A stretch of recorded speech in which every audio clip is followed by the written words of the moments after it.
post elezioni, dal sentimento degli italiani all'estero, in Spagna, ma anche nel resto d'Europa, lei ha avuto l'opportunità di confrontarsi nel corso della campagna elettorale con molti degli italiani in Europa.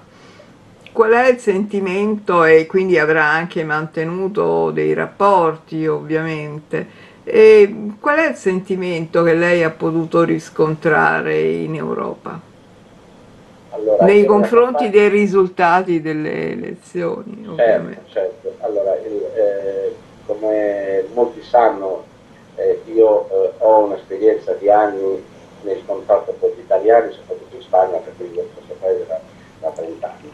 Questa campagna mi ha spinto a verificare se le necessità, le esigenze che io avevo vivo e c'erano tanti altri connazionali in Spagna erano simili e ho cominciato a contattare amici, conoscenti, parenti, persone del mondo dell'immigrazione in tanti paesi per capire, soprattutto al principio, se il mio messaggio che volevo lanciare per la mia candidatura fosse ricevibile in senso diciamo universale, cioè, o che ci fossero magari necessità più concrete per aree. Quello che ho verificato è che il sentimento dell'immigrazione e delle persone che migrano, delle nuove generazioni, quindi quella che è cosiddetta nuova migrazione, è comune a tutti i paesi, non ci sono differenze dal mio punto di vista tra chi viene in Spagna per cercare fortuna o va a Londra, in Inghilterra, o va in Germania, o va in qualsiasi paese del mondo. Cioè le speranze della nuova immigrazione sono quelle di trovare un luogo che li accolga, che gli dia una possibilità e che gli permetta di sviluppare la propria personalità, la propria professionalità. E quindi questa è una cosa molto trasversale, molto comune, quindi questo mi ha confortato, voglio dire, non c'è un destino preferito dalle persone, ma semplicemente è la ricerca di un futuro. Quindi questo era trasversale. L'altra cosa che poi ho scoperto invece parlando con tanti è che effettivamente tra la vecchia immigrazione, quella che oggi diciamo ha figli, quindi già hanno una seconda generazione in famiglia, le esigenze stanno cambiando perché ormai sono integrati, però i figli hanno differenti esigenze rispetto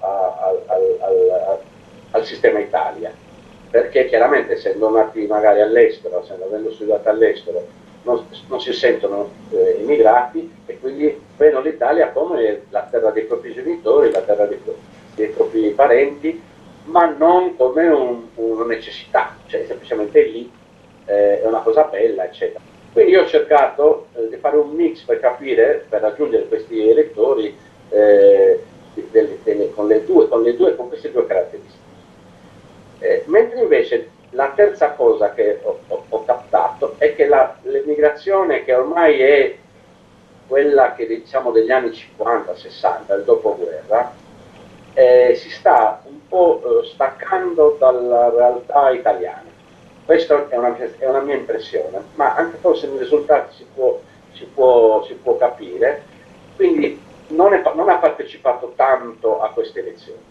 Parlo di persone che magari hanno 60, 70 anni, 75 anni, 80 anni, pensionati, un poco fuori dal sistema già del lavoro, eccetera, che probabilmente non sentono più la necessità. Non tornano in Italia perché ormai sono diventati cittadini dei paesi dove hanno scelto di vivere 50 anni fa, hanno i figli là, quindi credo che ci siano tre livelli. Ormai abbiamo un'immigrazione di tre livelli. Questo è il risultato sulla partecipazione. Sugli effetti sulla qualità del voto, cioè sui risultati proprio del voto, ci sono stati, secondo lei, dei ripensamenti in questo mese, oppure, cioè, Allora, sì, hanno allora, votato convintamente?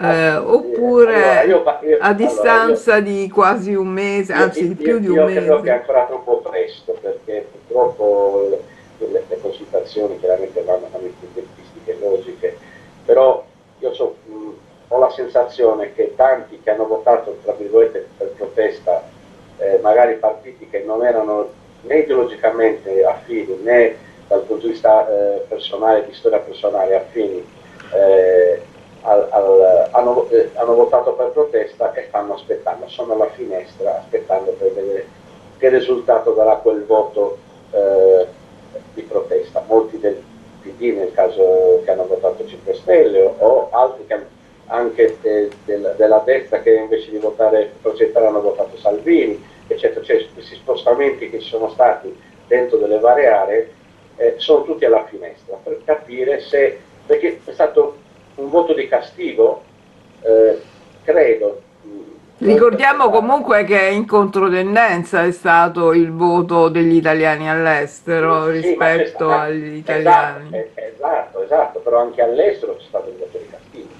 Beh, attenzione, il PD non è cresciuto in percentuale di voti, il PD ha avuto più voti, ma c'è stato anche un aumento della base dei votanti, attenzione.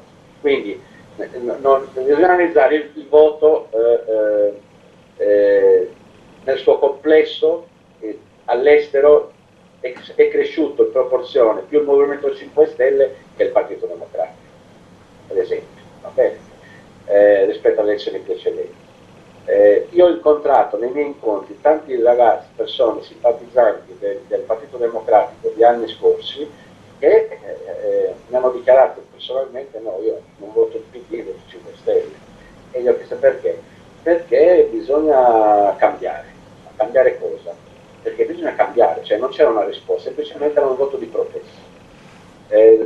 La vittoria del PD all'estero è legata a due cose: uno, al fatto che dicono bene quelli che dall'estero si vota sempre chi è meglio e con più voti, chi ha governato negli ultimi anni, quindi si cerca di confermare una tendenza e premiare chi ha fatto bene, secondo l'elettore naturalmente, chi è al governo al momento delle elezioni, e quindi questa è la conferma che il PD, però in altre aree, questo è successo in Europa, per in altre aree non è successo, in Nord America non è successo, in Sud America neanche, quindi voglio dire, non bisogna analizzarlo globalmente, bisogna analizzarlo secondo anche la vicinanza geografica, e quindi la mobilità. È più facile per uno che sta in Europa andare a tornare in Italia e vedere la situazione, se è vero quello che dicono le notizie o le fake news oppure no, mentre per uno che sta magari in Argentina o in Nord America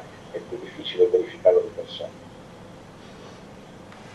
Ecco, in Italia potrebbe determinarsi l'eventualità di se le posizioni rimangono quelle di questi ultimi giorni, il Presidente della Repubblica potrebbe trovarsi in difficoltà nella nomina, nell'incarico ad una delle due parti, anche perché il PD ha dichiarato di voler rimanere all'opposizione, quindi e c'è difficoltà nel dialogo fra Lega e 5 Stelle.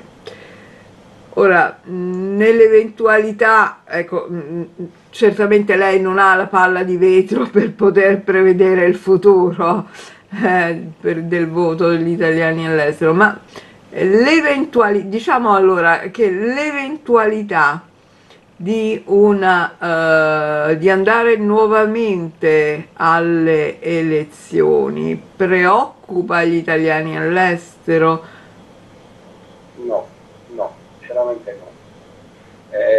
Io sono in un paese, la Spagna, dove si è votato 2 volte in un anno a livello nazionale, si è votato 2 volte in un anno e mezzo a livello catalano. Beh, è un esercizio democratico sanissimo. Se non si riesce a raggiungere una maggioranza parlamentare, bisogna dare la voce agli elettori. assolutamente, in Italia non è mai successo, però per me è una cosa normale e io credo che per gli italiani all'estero è una cosa normale.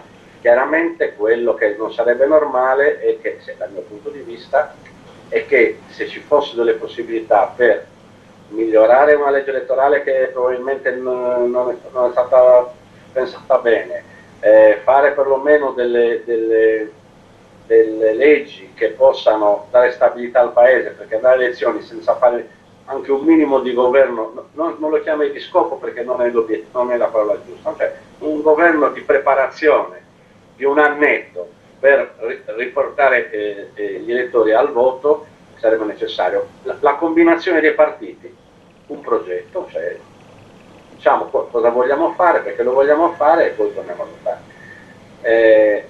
Riguardo agli accordi tra quello che seguo io sulla stampa italiana, eccetera, io sono d'accordo sulla posizione del PD, cioè non la posizione di Renzi, attenzione, sulla posizione del PD come partito di dire no, voi ci chiedete un appoggio, ma a cambio di cosa? Fateci capire qual è il programma, diteci cosa volete fare, se si può fare, troviamo la formula, perché in politica si trovano sempre delle formule per chiudere con degli accordi di programma. Poi la persona che sia presidente del governo o no, non è importante perché c'è l'accordo a termine, che è quello che si dovrebbe fare in un paese democratico. Perché? Perché si sa che si tratta semplicemente di un accordo temporaneo per mettere il paese in sicurezza e quindi di dare la voce agli elettori. Quello che succederà dopo non si sa. Io penso che all'estero, per rispondere alla tua domanda, non siamo assolutamente preoccupati di tornare a votare, anzi. I parlamentari eletti dagli italiani all'estero, dalla circoscrizione estero, sono entrati nelle loro funzioni, sebbene in maniera un po' diversa dal solito, perché non c'è stata alcuna proclamazione da parte della Corte d'Appello. Sembrano quasi aver perso un po' quella verve della campagna elettorale. Io li capisco, sinceramente te lo dico, li capisco. Non è normale che... Ecco, ritiene che sia così oppure No, una io credo che sia sensazione così. che sia... Diciamo che questa mancata, chiamiamola, ufficialità del risultato elettorale all'estero, che ancora non è stata fatta. Quindi con dei risultati delle preferenze, che per esempio la Camera in alcuni casi sono di poche centinaia di voti, quindi mancando molti seggi e molti enti che non sono stati ancora verificati, potrebbero magari domani cambiare anche di un voto il risultato. È chiaro che le persone che sono in quella situazione di incertezza, perché sì, sono stati proclamati, sono stati in Parlamento, però non c'è Si sono insediati ma non si sono proclamati. insediati, però non c'è una proclamazione ufficiale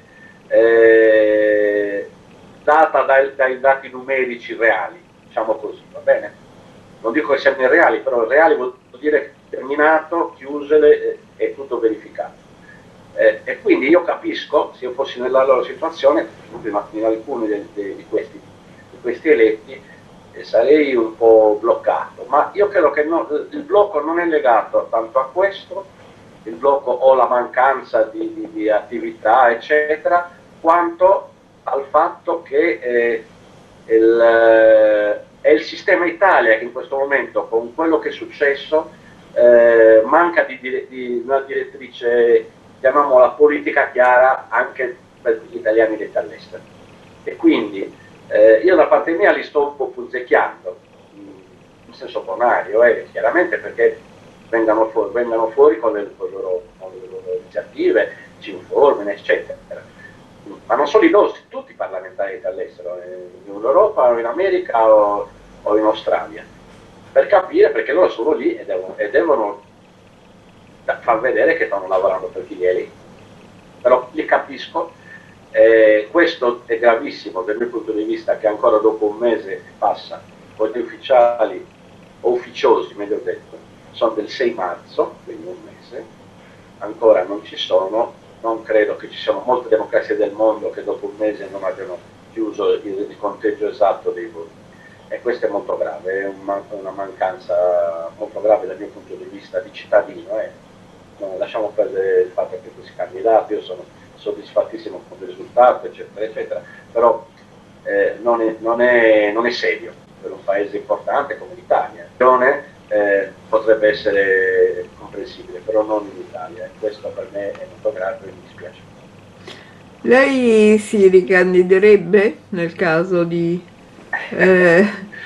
si andasse a nuove È una bellissima elezioni? domanda. Guarda, io ho fatto un'esperienza umana bellissima, dal punto di non ero mai stato candidato, io ho fatto elezioni a livello comite, a altri livelli, sempre ho partecipato a tante elezioni e normalmente sono stato eletto, ma in questo caso era complicato perché avevo davanti a me una candidata super che è Laura Garavini, che era per esperienze, per conoscenze, per lavoro fatto sicuramente sarebbe stata eletta. Se ci fossero delle nuove elezioni ci penserei molto bene, perché per me questa esperienza è un'esperienza positiva. Una ricandidatura dovrebbe avere altre condizioni naturalmente dentro dello schema e dentro anche degli obiettivi programmatici del nostro partito verso gli italiani all'estero. Non c'è stato c'è stato un programma molto bello, molto elaborato per gli italiani all'estero, però alcune parti non sono state condivise con i candidati. Quindi dovremmo, secondo me, se io dovessi essere riproposto, ma credo di no, ripensare una formula diversa di proposte. Per me sono soddisfatto, contento e davvero un bis non lo vedo possibile al momento.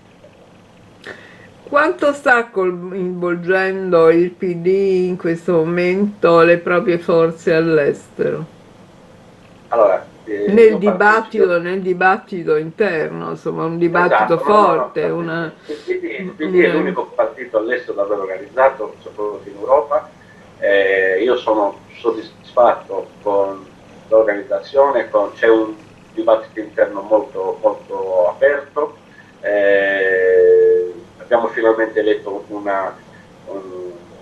coordinatore che non mancava da 4 anni, che è Francesco Cerasani. Abbiamo una Grassellino che è in gambissima, voglio dire, cioè, il partito è molto vivo.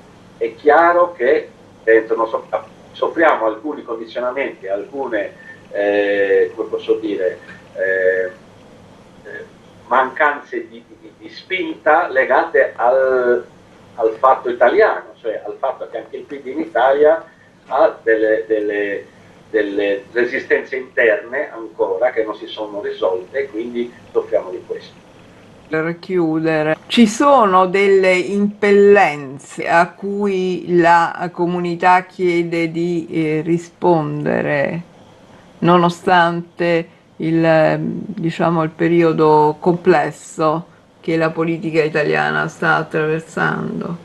La risposta più importante in questo momento è aggiornare i servizi consolari nel mondo nella maniera migliore possibile, tenendo in conto le nuove mobilità.